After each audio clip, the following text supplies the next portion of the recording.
avez entendu, teste le micro. OK. Euh, Est-ce que la présentation s'affiche? Ah, j'ai changé. Comme ceci.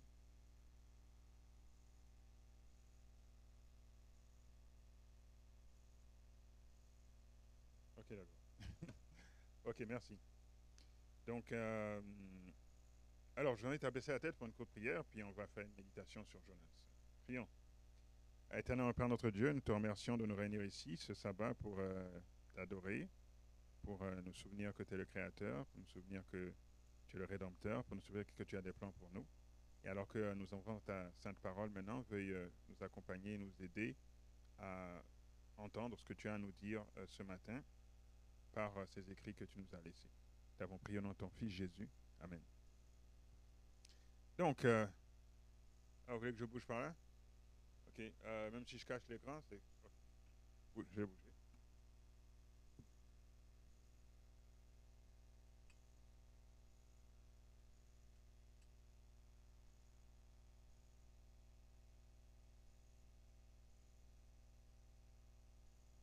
C'est bon?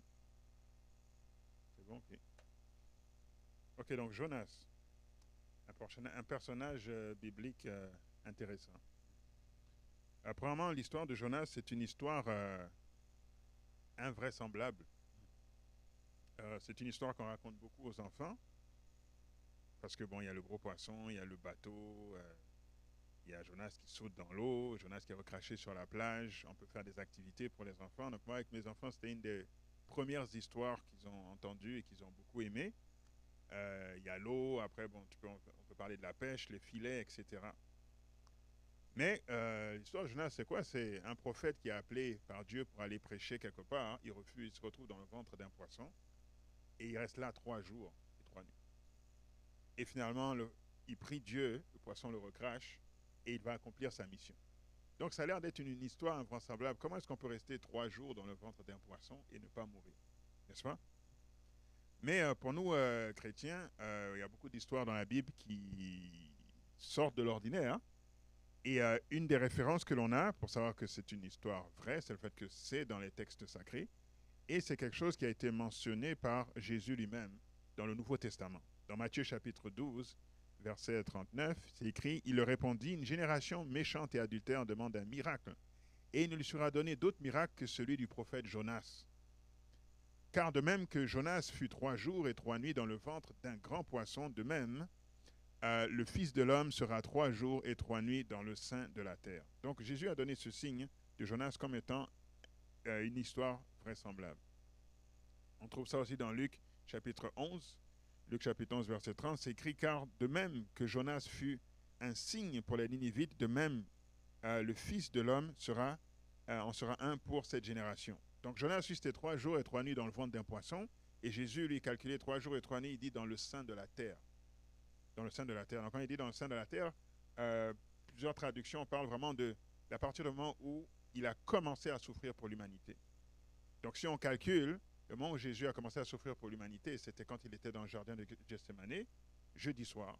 Et ensuite, toute la nuit, le faux procès. Vendredi matin, flagellation et tout, faux procès. Crucifixion le matin. Il est mort vers 3 heures l'après-midi.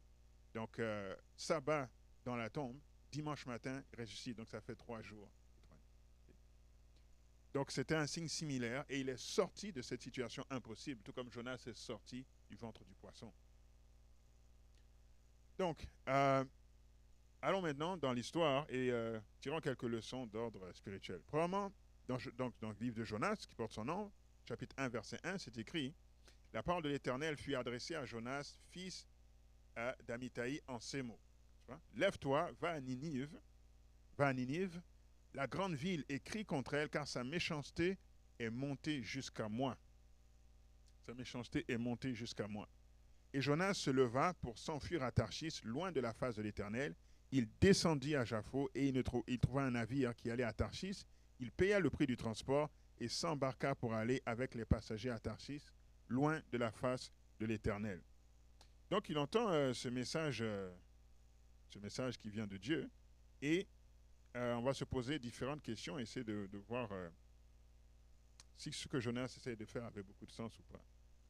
Premièrement, la question qu'on se pose, c'est où était Jonas quand Dieu lui a demandé d'avertir Ninive? Où est-ce qu'il était? Là, on parle qu'il allait à Tarchis et tout ça, mais où se trouvait Jonas lorsque Dieu lui a demandé de faire cette mission? Dans les premiers versets qu'on a lus, on n'a pas la réponse. On ne sait pas où est-ce qu'il se trouve. Donc, il faut aller à la fin du livre, et là, il nous donne la réponse. Donc, au chapitre 4, verset 2, c'est écrit, « Il implora à l'Éternel et dit, « Ah, Éternel, n'est-ce pas ce que je disais quand j'étais encore dans mon pays? N'est-ce pas, dans mon pays? C'est ce que je voulais prévenir en fuyant à Tarsis, car je savais que tu es un Dieu compatissant et miséricordieux, lent à la colère et riche en bonté, et qui te repent du mal. » Donc il était dans son pays, donc il était en Israël quand Dieu lui a donné ce message. Il a dit, va à Ninive prêcher. Donc Ninive, c'est la capitale de l'Assyrie à l'époque. C'est l'Assyrie, donc l'Assyrie aujourd'hui, c'est l'Irak. Donc c'est là où il y a l'Irak. C'est la ville de Mossoul en Irak aujourd'hui. Donc si vous regardez une carte, vous voyez la ville de Mossoul en Irak, c'est là qu'était Ninive, ou du moins proche de là. C'est pas parce que Dieu a dit que Ninive ne serait pas reconstruit. Donc c'est pas exactement ça, mais c'est proche. Alors, il se trouvait là et Dieu a dit, va prêcher. Donc, si on met une petite carte là pour voir un peu c'était quoi, donc il se trouvait ici à Joppa, donc là c'est le port où il a pris le bateau pour aller à Tarchis.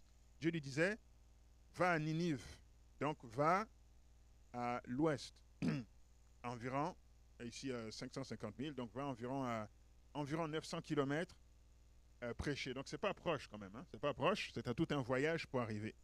Et là, pour s'assurer de ne pas faire la volonté de Dieu, il lui décide d'aller à Tarchis, qui est complètement dans l'autre direction, donc il va à l'est, qui est à 2500 000, donc presque 4000 km. Donc il s'assure là de ne pas se retrouver du tout là où Dieu l'a demandé d'aller. Donc pour nous aujourd'hui, c'est comme si quelqu'un est à Montréal aujourd'hui, puis Dieu vient, puis vous donne un message, et il dit, va, puis prêche à ceux qui se trouvent au Nouveau-Brunswick, va au Nouveau-Brunswick et prêche le message là-bas à Fredericton, au Nouveau-Brunswick. Toi, tu dis non, Seigneur, et puis tu vas à Los Angeles, en Californie, pour être sûr que que tu ne sois pas proche de là où il faut prêcher le message. C'est ce genre de distance-là qu'il a fait. Ok, si on compare par rapport à aujourd'hui. Donc, Jonas avait clairement un problème. On dit ici que il voulait fuir loin de la face de l'Éternel. Mais est-ce que c'est quelque chose qui est possible, ça, fuir loin de la face de l'Éternel?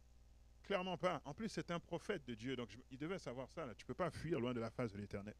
Psaume 139, verset 7 dit, « Où fuirais-je loin de ton esprit? Où fuirais-je loin de ta face? » Adam et Ève, lorsqu'ils ont mangé du fruit défendu, n'est-ce pas, ils sont retrouvés, ils ont été chassés du jardin d'Éden. Pardon, même avant d'être chassés du jardin d'Éden, ils sont allés se cacher lorsque l'Éternel est venu dans le jardin. On parle de l'Éternel, donc qui a parlé, et l'univers, le monde qu'on trouve est venu à l'existence en juste 6 jours. Il parle et les choses viennent à l'existence, crée les animaux, il crée l'humain et tout. Donc c'est sûr que ce n'est pas en allant derrière un buisson que tu vas te cacher d'un tel Dieu, n'est-ce pas? Ce n'est pas logique, ça n'a pas de sens, ce n'est pas possible de se cacher. Par contre, lorsque quelqu'un fait ça, ça reflète le problème qu'il y a à l'intérieur. Malgré que c'était un prophète de Dieu, il y a quelque chose qui n'allait pas chez Jonas. C'est pour ça qu'il avait ce comportement-là, et on va évoluer vers l'analyse de ce qu'il avait. Donc c'est ça, si je monte aux cieux, tu y es, si je prends les ailes de l'aurore, etc., je ne peux pas fuir loin de l'Éternel, nous dit le psaume 139. Ensuite, l'autre leçon qu'on voit, c'est qu'il n'y a pas de sagesse dans la désobéissance à Dieu. Jamais. Jamais. Ça a l'air, ça donne l'impression, mais il n'y a jamais de sagesse dans la désobéissance à Dieu. Toujours dans les psaumes 611, verset 10, « La crainte de l'Éternel est le commencement de la sagesse. Tous ceux qui l'observent ont une raison saine. Sa gloire subsiste à jamais. » Autre chose intéressante qu'on voit ici, c'est qu'il y a eu des circonstances qu'on peut dire, entre guillemets, favorables. Donc, qu'est-ce que Dieu a dit? Va à Ninive. Et lui, il s'est dit, non, je vais à Tarchis. Complètement à l'opposé. Je vais à 5000 km de là où tu m'as demandé d'aller prêcher. Mais par contre, il est allé à Joppa. On dit qu'il a trouvé un bateau. Donc, ça tombe bien, je veux aller à Tarchis, il y a un bateau pour Tarchis. Oh, il avait l'argent pour payer pour le bateau, pour aller à Tarchis. Ça tombe bien, j'ai les fonds.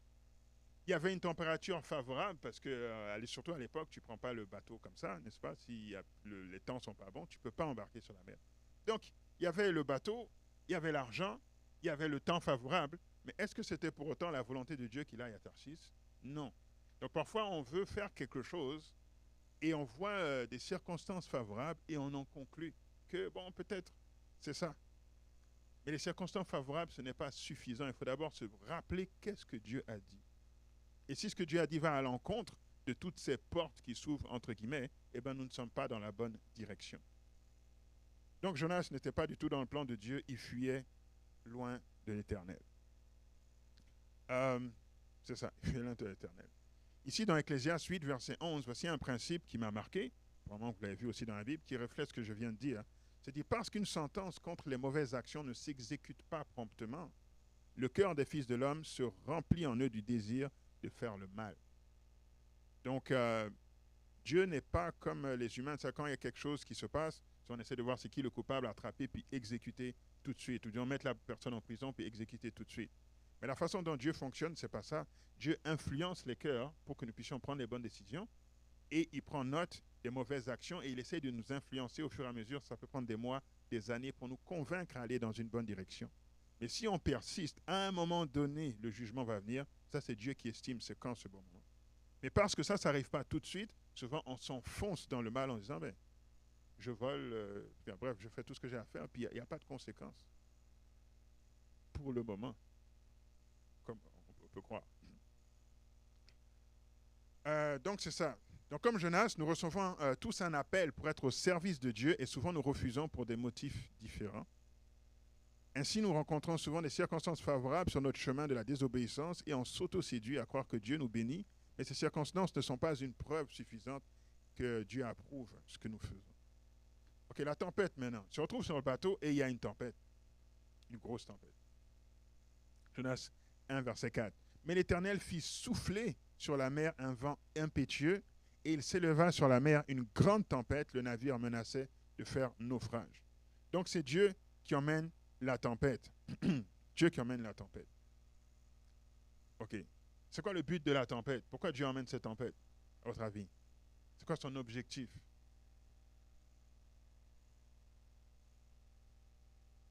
Avertir, je dirais couper court à la succession de bonnes circonstances dans la vie de Jonas. Là, tout va bien là pour aller à Tarsis. Puis Dieu est comme, non, je vais arrêter ça là pour essayer de convaincre Jonas de faire demi-tour, n'est-ce pas? Donc la tempête vient, beaucoup de tempêtes viennent, c'est le résultat de notre choix, mais en fait, Dieu envoie cette tempête dans le but de nous sauver. Parce que nous sommes sur le mauvais chemin. Et si Dieu faisait juste laisser les choses couler de source comme ça, eh bien, on n'allait juste pas s'arrêter dans nos mauvaises voies. Donc Dieu, à un moment donné, il dit, OK, il est allé assez loin, mais il faut que je le ramène. Donc non seulement pour lui, mais aussi pour les gens de Ninive qui attendent le message qui doit être prêché.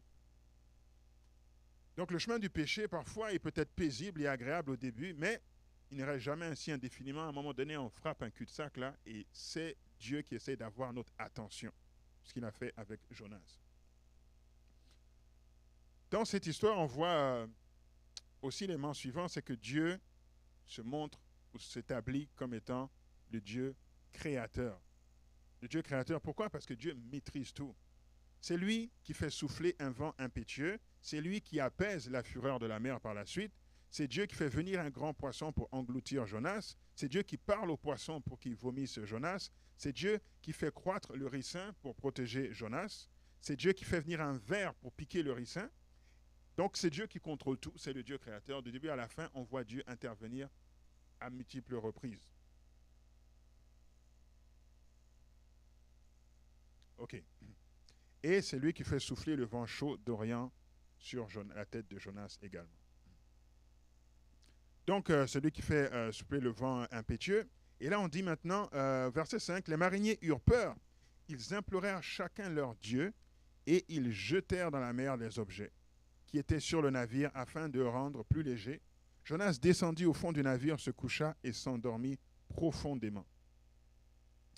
Ok. Et ici, et le pilote s'approcha de lui et dit, pourquoi dors-tu? Lève-toi, invoque ton Dieu. Peut-être voudra-t-il penser à nous et nous ne périrons pas. La situation est grave, les gens ont peur et les gens prient. Ils ne prient peut-être pas le vrai Dieu, mais ils prient leur Dieu, ils cherchent une solution. Et qu'est-ce que le prophète fait? Il dort. Et on vient lui dire, il faut que tu pries. Donc ça, c'est une leçon pour nous. De parfois, le réveil vient à travers des païens qui vont nous secouer spirituellement pour montrer que hey, là, il faut que tu invoques ton Dieu. Il y a quelque chose qui se passe. Tu ne peux pas rester dans cette situation. Ça me fait penser à un membre de mon église. J'avais dit cette histoire de comment il était revenu à l'église. Et il avait expliqué qu'il était à l'église pendant de nombreuses années, puis à un moment donné, il a abandonné. Mais il a eu de sérieux problèmes de santé. Et des sérieux problèmes de santé. Et donc, il faisait toutes sortes de méthodes pour essayer de se guérir, d'aller mieux. Puis à un moment donné, il est allé au Palais des Congrès à Montréal pour... euh, il y avait un congrès sur la santé, justement, toutes sortes de conseils qui étaient donnés. Et il s'est présenté là, il a fait plusieurs kiosques. Il a trouvé un kiosque où il y avait deux dames, deux jeunes Québécoises qui présentaient leurs remèdes et tout. Et il trouvait ça très intéressant. Et il voulait avoir des conseils pour en savoir plus. Donc il leur a parlé, puis il leur a dit, mais c'est vraiment extraordinaire ça. Où est-ce que vous avez trouvé ces remèdes et où est-ce que vous aurez des références à me donner? Ils ont dit, oui, pas de problème. Puis ils sont venus et ils lui ont montré... pardon, elle lui a montré le livre de référence. Et le livre, c'était Conseils sur les aliments et la nutrition d'Ellen White. Alors là, il a eu une claque. Il dit, ce sont des gens qui ne sont pas dans l'église. Ce sont des gens qui emmènent la solution à mon problème. Et la source, c'était l'église où j'étais. Donc ça a cliqué dans sa tête, puis il est retourné à l'église tout de suite. Donc lui, c'est l'équivalent de ces personnes, de ces païens qui viennent te secouer, disent, c'est le temps que tu invoques ton Dieu. Ensuite, on dit aussi au verset 6, on dit le pilote s'approcha de lui. Donc, c'était le leader qui s'approcha de lui. Ah oui, merci, je vais prendre. Merci. Donc, le leader s'approche de lui. Ça veut dire que tout le monde essaie d'avoir une situation, mais le pilote, le leader du bateau, n'avait pas la solution. Pour nous aussi, je pense que c'est similaire. Parfois, il y a des crises, puis les leaders n'ont pas la solution. Est-ce que nous avons la solution? Quand il y avait la crise de la COVID, les leaders, ils n'avaient pas la solution. On voyait que chacun essayait de faire ce qu'il pensait qui était bien, mais personne ne savait vraiment ce qu'il faisait. Ils n'avaient pas la solution. Est-ce que nous, on avait la solution? Il y avait une de mes membres d'église qui était responsable d'un centre pour personnes âgées, puis c'est là où il y avait l'hécatombe là, pendant la COVID. Mais avec elle, en tant qu'enfant de Dieu qui était là, elle avait tout bien supervisé, il ne s'est rien passé dans son centre. Donc c'est comme quelqu'un qui avait la solution au milieu de la crise pendant que les leaders paniquaient.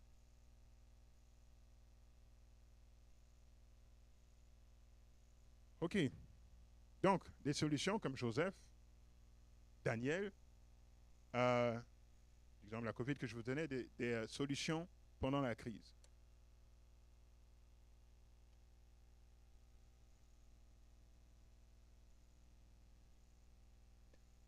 Ensuite, au verset 7, c'est écrit, et ils se rendirent l'un à l'autre, venez et tirons au sort pour savoir qui nous attire ce malheur. Ils tirèrent au sort et le sort tomba sur Jonas. Tirèrent au sort et le sort tomba sur Jonas. Alors, tirer au sort, j'expliquais aux enfants ce que ça veut dire, mais tirer au sort, on peut penser qu'il y a juste du hasard là-dedans, mais il n'y a pas juste du hasard là-dedans. Dans Proverbe 16, verset 33, c'est dit « On jette le sort par le pan de la robe, mais toute décision vient de l'Éternel. » Donc même dans le sort, Dieu peut faire tomber la chose sur la bonne personne. Et là, c'était tombé sur Jonas. C'était tombé sur Jonas. Ça? Parce que Dieu voulait que ça tombe sur Jonas. Dans le fond, c'est ça mon point. Dieu voulait que le sort tombe sur Jonas. Et là, on bombarde Jonas de questions. Dis-nous, qui nous attire ce malheur? Quelles sont tes affaires? D'où viens-tu? Quel est ton pays? De quel peuple es-tu? Pourquoi as-tu fait cela? Que te ferons-nous pour que la mer se calme envers nous?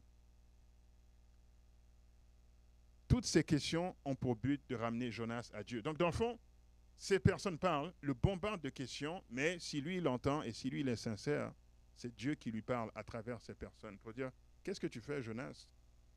Donc, chaque fois qu'il répond à ces questions, il est obligé de se souvenir de qu'il est en train de fuir loin de la face de l'Éternel. Quelles sont tes affaires? Je suis un prophète. D'où viens-tu? Tu viens d'Israël. Quel est ton pays? Donc, Israël. De quel peuple es-tu? Je suis hébreu. Pourquoi as-tu fait cela? Parce que j'essaie de fuir loin de la face de l'Éternel. Et que te ferons-nous pour que la mer se calme envers nous?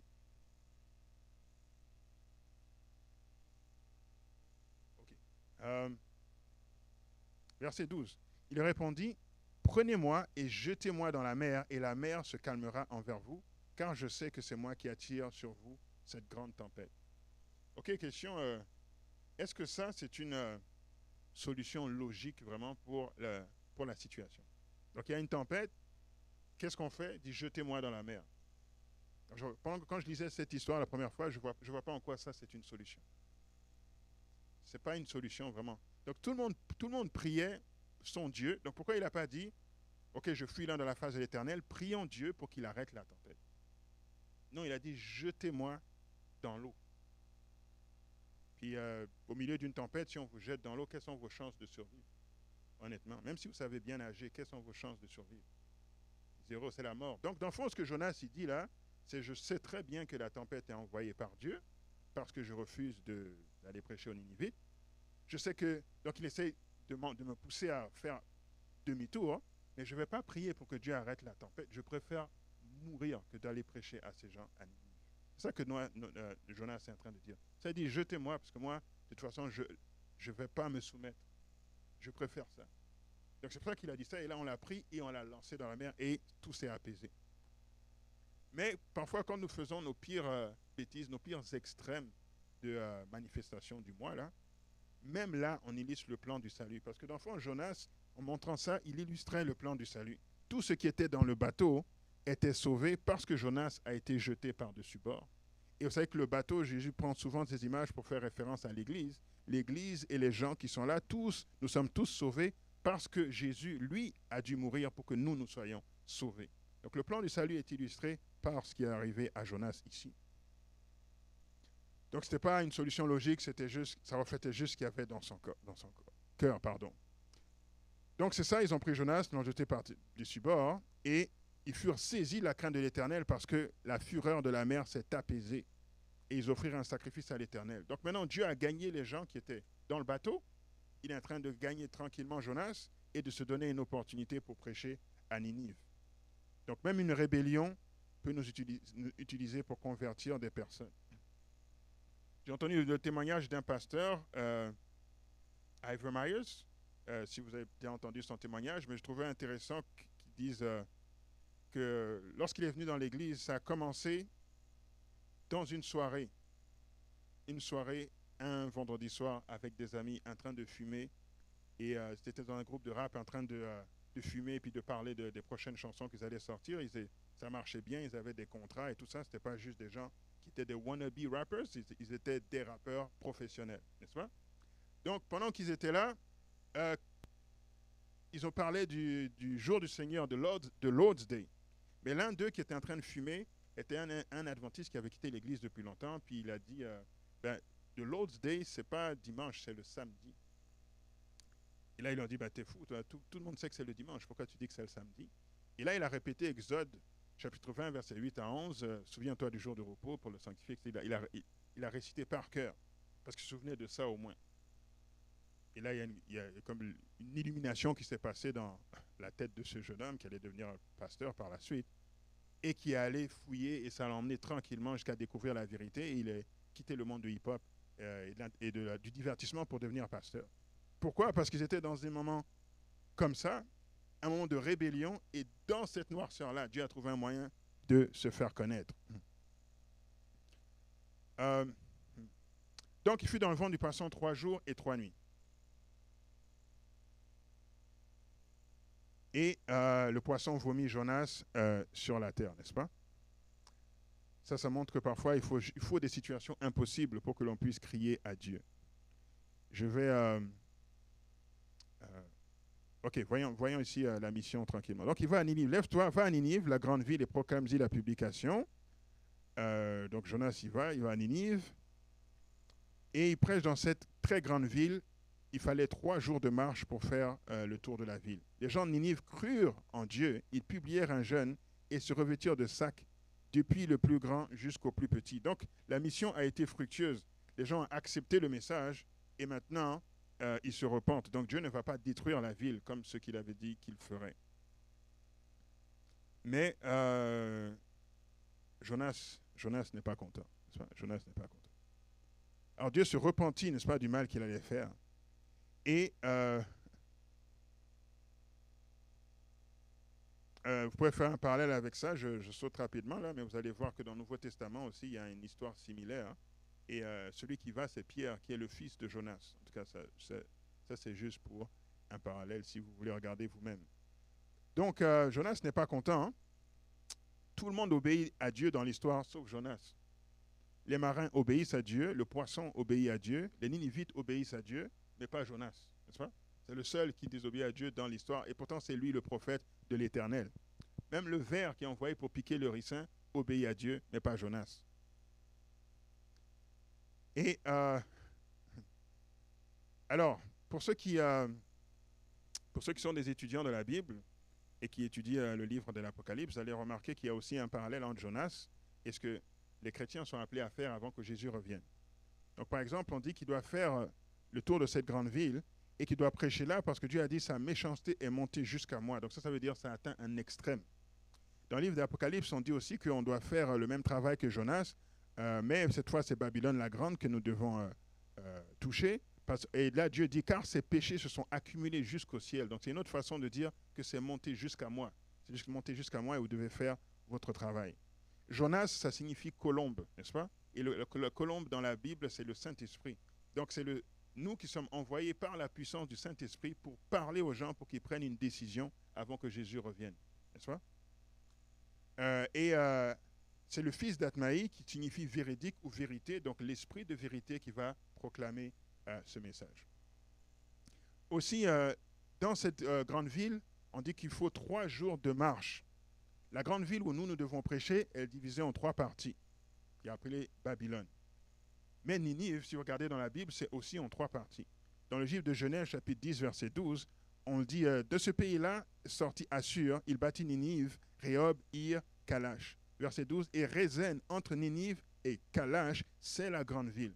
Donc, dans le fond, vous partez de Rézène, vous allez à Ninive, vous avez à Kalash, et tout ça, ça s'appelle Ninive. Donc, c'est comme si vous partez de Laval, vous arrivez à Montréal, puis vous arrivez sur la rive sud, puis tout ça, ça s'appelle le Grand Montréal. Est-ce que vous suivez? Donc, c'est pour ça que c'était aussi grand et c'était aussi long pour prêcher dans toute cette zone. Et bon, par rapport à Babylone, il y a une application spirituelle qui sera peut-être pour une autre fois. Ok, on termine avec ceci. Donc, Jonas est irrité. Dieu essaye de lui parler maintenant à la fin de Jonas, chapitre 4.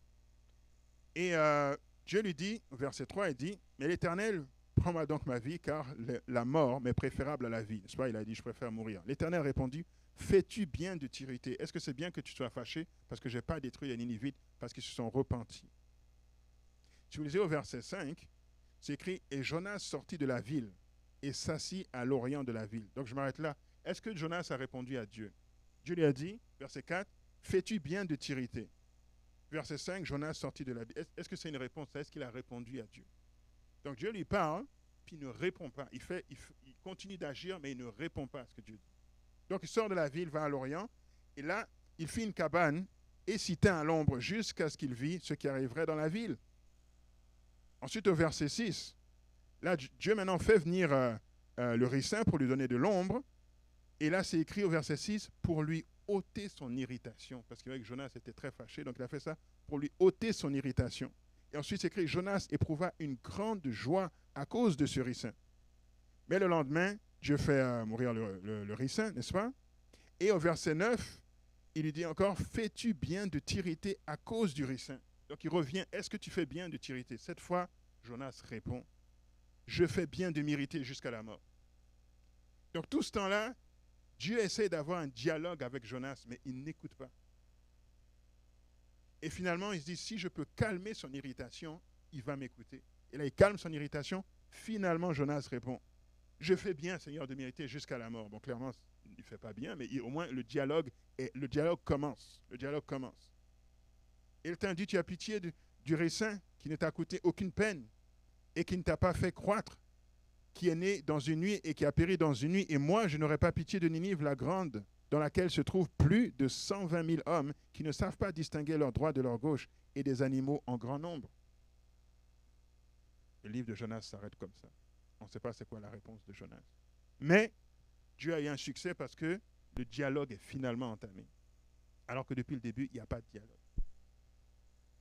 n'est-ce pas? À part la crise dans le ventre du poisson parce qu'il veut sortir là, il n'y a pas de dialogue.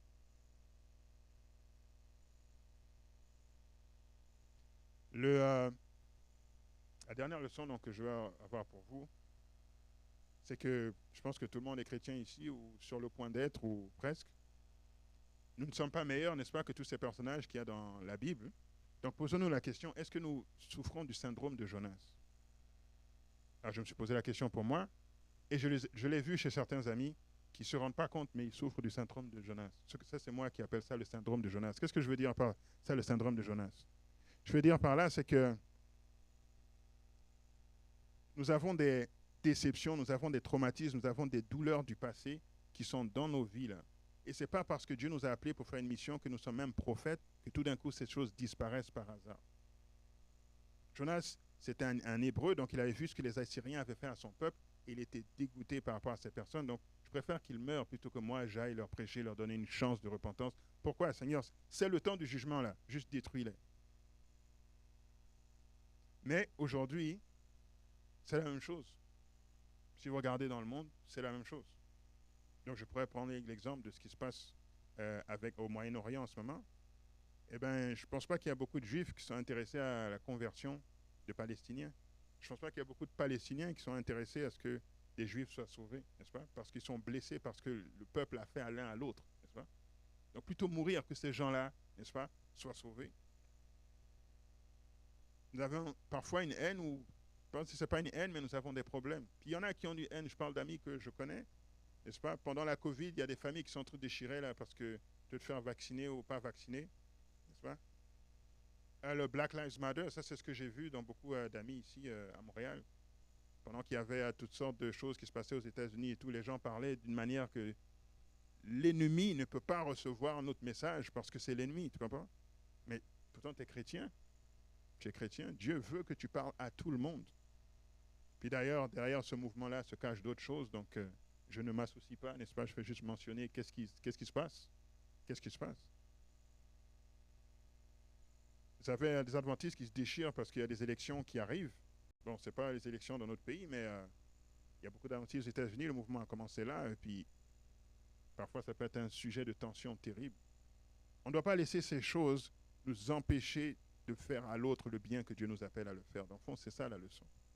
Et c'est de ça que souffrait Jonas, et c'est de ça que Dieu voulait le guérir avant tout. Tout en sauvant les gens de Ninive, parce que Dieu est un Dieu comme ça, et capable de faire d'une pierre plusieurs coups. Donc c'est ça, blessure, hypocrisie, n'importe quoi que nous avons ce dont nous avons souffert qui nous empêche de faire la mission avec un cœur joyeux, comme Dieu le souhaite. Donc oui, voilà, donc pour finir hein, cette histoire, voici Harrison Ojeba Okene. Ça c'est le Jonas moderne. Donc c'est un travailleur des plateformes pétrolières au Nigeria. Puis il était sur un bateau, il devait quitter donc la terre du Nigeria pour aller, parce que les plateformes sont un peu éloignées de la côte, et il y a des plus petits bateaux pour emmener les travailleurs sur la grosse plateforme. Donc il était un de ces travailleurs, et ils sont allés, et une fois, il y a une grosse tempête, comme Jonas, il y a une grosse tempête. Et la tempête a renversé leur bateau qui a coulé au fond de la mer à 100 pieds environ. Ils étaient 11 dans l'équipage. Pendant que lui, tout ça s'est arrivé, il était aux toilettes. Donc, il a été complètement secoué. Il a eu le temps de comprendre qu'est-ce qui se passe. Là, il était en tête en bas, tout dessus-dessous. Et il n'a pas pu rejoindre les autres qui ont pris la porte de sortie d'urgence dans ce type de situation. Donc, le bateau était renversé, donc l'eau montait, mais il restait une poche d'air. Donc, il y avait comme l'eau jusqu'ici, il y avait le toit de la toilette ici, puis il restait une poche d'air, donc il pouvait respirer. À la surface, les gens ont su qu'il y avait l'accident, donc ils ont envoyé des secours pour aller rapidement essayer de les récupérer en dessous. Ils sont allés une première fois, rien. Une deuxième fois, rien. Donc 2 jours. Et proche du 3e jour, ils se sont dit, ben, ça fait trop de temps, je pense qu'ils sont tous morts. Mais ils ont pris une équipe spéciale pour aller récupérer les corps qui étaient en dessous. Ils sont allés sous l'eau et effectivement, ils ont récupéré les corps des 11 personnes, des des 10 personnes, sauf celui de Harrison. Puis Harrison, à un moment donné, il commençait à manquer d'air parce que vous savez, là, sous l'eau, là, il fait froid. Une petite poche d'air comme ça pour 3 jours, c'est pas assez. Donc il avait pris le courage de plonger puis d'aller ressurgir ailleurs dans le bateau où il y avait une plus grande poche d'air. Il y avait un matelas qui flottait. Il a pu s'asseoir là et essayer de pas perdre trop de chaleur, essayer d'avoir un peu plus d'oxygène. Et le temps passait ainsi. Et les plongeurs sont venus, ils ont vu les corps des 11, donc ça n'a pas marché, là, leur porte de sortie. Et à un moment donné, ils pensaient avoir un des corps, puis ils sont arrivés sur Harrison pour prendre la main du corps, mais la main les a attrapés. Donc imaginez le plongeur là, sous l'eau, qui vient, qui pense que c'est un corps, mais la main te saisit d'un coup. Donc il y a eu le saisissement, il y a eu la peur d'un coup, et ensuite ils se sont dit, mais il y a un survivant. Alors ils ont fait toutes les étapes, donc l'habituer à respirer avec l'oxygène, faire descendre une grande capsule en dessous parce qu'il y a un problème de pressurisation pour le faire rentrer là-dedans, monter, qu'il reste là-dedans plusieurs jours dans différentes chambres de pressurisation jusqu'à ce qu'elle revienne tranquillement à la normale. Pendant qu'il était en dessous, il s'est souvenu qu'il est chrétien, puis il a prié à Dieu et dit, Seigneur, si tu me sors d'ici, je ne vais plus jamais monter sur un bateau, plus jamais aller à la mer. Et Dieu l'a sorti de la situation et maintenant il est retourné sur la côte au Nigeria, aller dans un restaurant et cuisiner, puis plus jamais, il va retourner sur la mer, n'est-ce pas? Donc il est resté du 26 au 29 mai 2013 sous l'eau 3 jours comme Jonas et il en est ressorti vivant miraculeusement comme personne ne pensait que c'était possible. Alors voilà, ma conclusion pour vous, si vous avez après des questions, commentaires. Il n'y a jamais d'avantage à retarder l'obéissance à la voix de Dieu. Dieu nous envoie faire quelque chose, il n'y a pas d'avantage à retarder. On a vu à Jonas ce qui est arrivé, ça aurait pu se faire mieux que ça. Le monde a besoin des enfants de Dieu pour obtenir la solution à leurs problèmes. Dieu veut communiquer des solutions à travers nous. Et Dieu est un parent en parfait contrôle de la nature et du cœur des hommes, parce qu'il comprend ce que nous vivons et il veut nous donner chance d'avancer. Dieu veut nous guérir de nos blessures. Ces blessures ne changent en rien, par contre, l'appel que nous avons reçu de sa part. Amen. Je vous écoute. Oui.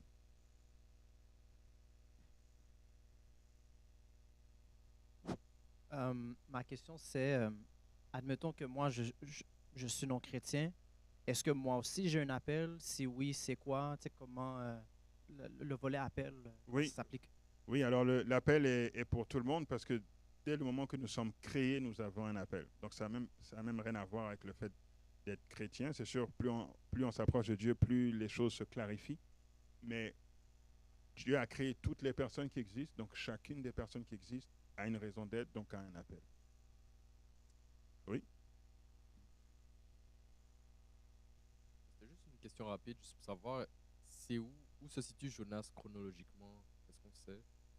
Où ça se bah oui, chronologiquement, donc Jonas en est 400 ans, un peu plus que 400 ans avant Jésus-Christ. C'est qu'à peu près Pardon, période de- un peu plus que autour de même 600 ans avant Jésus-Christ. Pardon, plus de 600 ans avant Jésus-Christ. à peu près en même temps que qui? En même temps que qui? Donc, Ouais, ou genre, autre personnage, mettons. par exemple, si tu vois le personnage de Daniel dans la Bible, c'est avant ça. Parce que Ok, c'était la ok. domination de l'Empire assyrien qui était avant l'Empire babylonien. Donc, c'est avant Daniel. Un peu Ben, avant. Ouais. c'est juste, je me posais cette question-là parce que je trouvais ça intéressant, justement, que Israël n'était pas le seul peuple qui connaissait Dieu. Oui. Donc, dès que Jonas a parlé aux Assyriens, tout de suite, ils ont su, OK, on a fait le mal, effectivement, on devrait se repentir. Je sais pas, ça m'a fait Ah oui, juste. ok, oui, non, c'est ça. Les autres nations savaient que c'était qui l'Éternel, ou du moins avaient entendu parler de ce Dieu-là. Oui, oui, absolument. Oui. Est-ce qu'on peut se fier sur les tempêtes pour savoir qu'on est sur la mauvaise voie en tant que chrétien? Est-ce qu'on peut toujours se fier sur le fait qu'il y a des tempêtes pour savoir qu'on n'est pas sur le bon chemin? Alors, les tempêtes, parfois on peut avoir des tempêtes et des difficultés. Ça ne veut pas nécessairement dire qu'on est sur la mauvaise voie, pardon. Par exemple, Jésus qui était avec ses disciples sur l'eau et puis qui a eu une tempête, ils n'étaient pas sur la mauvaise voie. Ça peut parfois être juste des difficultés de la vie qui viennent. Par contre, ce qui nous permet de savoir si on est sur la bonne voie ou pas, c'est essayer de se retracer comment est-ce que Dieu nous a guidés, qu'est-ce que Dieu nous a dit. Donc, dans le cas de Jonas, c'était l'appel au départ, va à Ninive, puis donne ce message qui nous permettait de savoir que cette tempête, c'était Dieu qui essayait d'avoir son attention. Si on n'avait pas cette information, on ne saurait pas pourquoi il y a la tempête, tu vois. Donc, c'est d'essayer de toujours trouver qu'est-ce que Dieu veut te dire, qu'est-ce que Dieu t'a déjà dit, et est-ce que là, il essaie d'avoir ton attention pour que tu penses à ce qu'il t'avait dit au départ. C'est comme ça qu'on peut savoir. J'aurais une question Oui. aussi concernant le peuple à Ninive. Euh, Est-ce que tu dirais que le Saint-Esprit avait déjà commencé à travailler dans ce peuple, dans le cœur de ce peuple? Parce que quand Jonas arrive et qu'il prêche et qu'il dit cette ville va être détruite, comment ça se fait que subitement le peuple se dit ah non, il faut qu'on change d'attitude? Il y avait déjà un travail qui s'était fait au préalable? Oui, oui, absolument, il y a un travail qui s'était fait au préalable. Il y a des historiens qui disent que il y a probablement eu une éclipse comme celle qu'il y avait eu il y a quelques semaines là ici, et qui déjà avait dit oh, il y a quelque chose, il y a quelque chose qui se passe. Et donc Dieu avait commencé à travailler le cœur des gens. Et aussi Jonas, en venant, il y avait aussi le fait que c'était un hébreu. Hein. Donc tu vois un hébreu qui arrive et qui donne ce message, et ils savaient qu'est-ce qu'ils avaient fait aux hébreux. Dieu a dû utiliser ça aussi. Peut-être aussi la puissance de son message, parce que je pense que si tu as fait 3 jours, 3 nuits dans le ventre d'un poisson, puis tu sors et que tu prêches avec puissance. Tu prêches avec puissance. Ouais. Mais je pense qu'il y a du préalable toujours par le Saint-Esprit directement. Oui. Ça, oui. Oui, je vous écoute. Oui.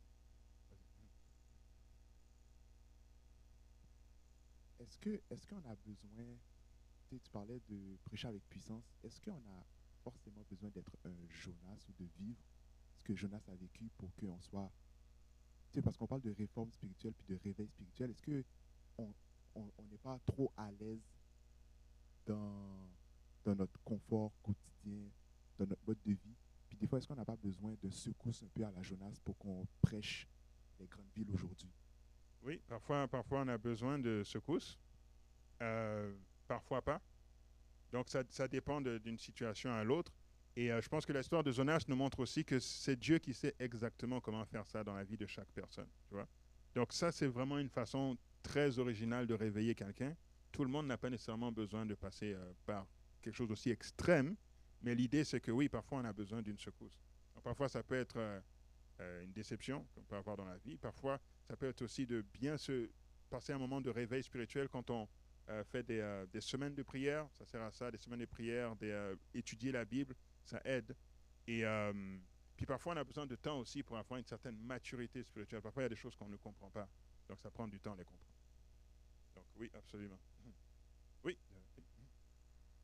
Est-ce qu'un appel, c'est personnalisé dans le sens, c'est vraiment juste pour toi cet appel-là, ou c'est, admettons, je sais pas si ma question est claire. Oui. Tu avais fini? OK. Plus dans le sens, c'est, admettons, je sais pas, pour X raison, tu peux pas faire cette mission, Dieu peut changer de personne. Ah, OK, je comprends. Oui, alors l'appel, on a tous un appel personnalisé. Donc, il y a l'appel générique. L'appel générique, c'est aller, faites de toutes les nations des disciples, les baptisons au nom du Père, du Fils et Saint-Esprit. Ça, c'est l'appel générique. Maintenant, chacun spécifiquement, nous avons une place dans ce plan-là.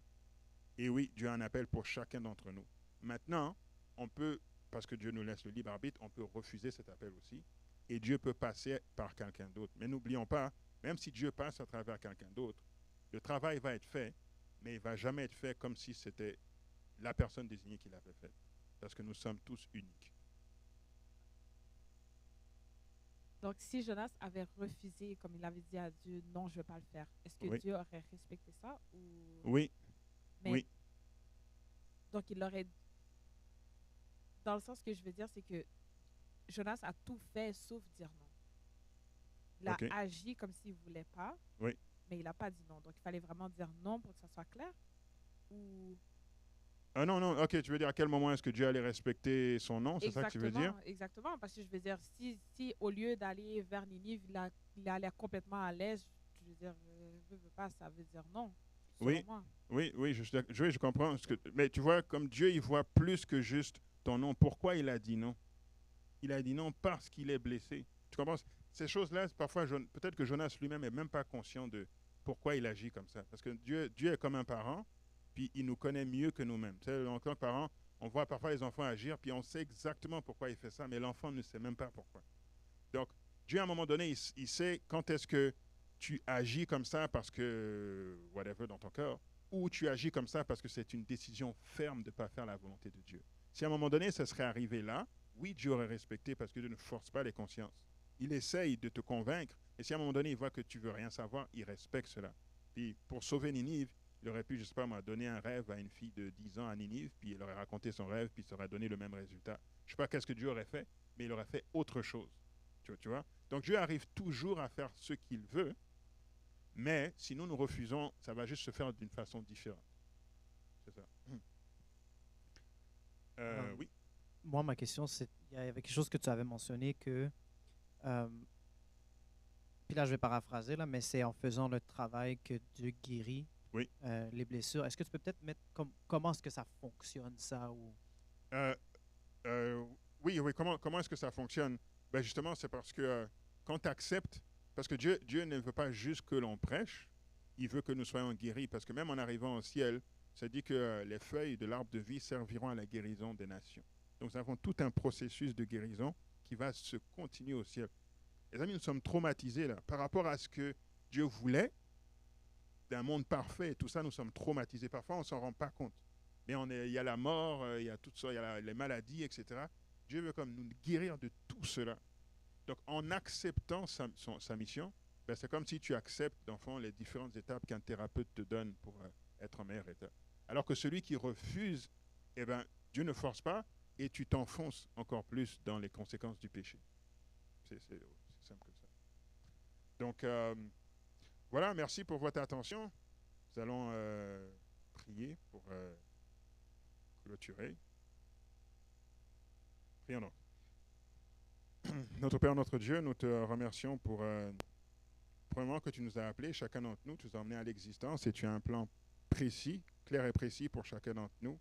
Et tu as différentes étapes de ce plan. Nous te prions de nous aider à le voir clair, d'accepter la mission, de nous laisser être peaufinés entre tes mains, de nous laisser être guéris entre tes mains pour pouvoir parvenir, Seigneur, à la stature parfaite, Seigneur, de Christ comme tu l'as prévu.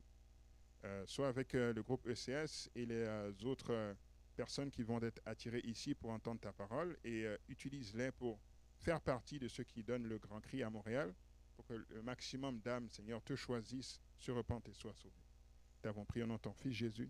Amen.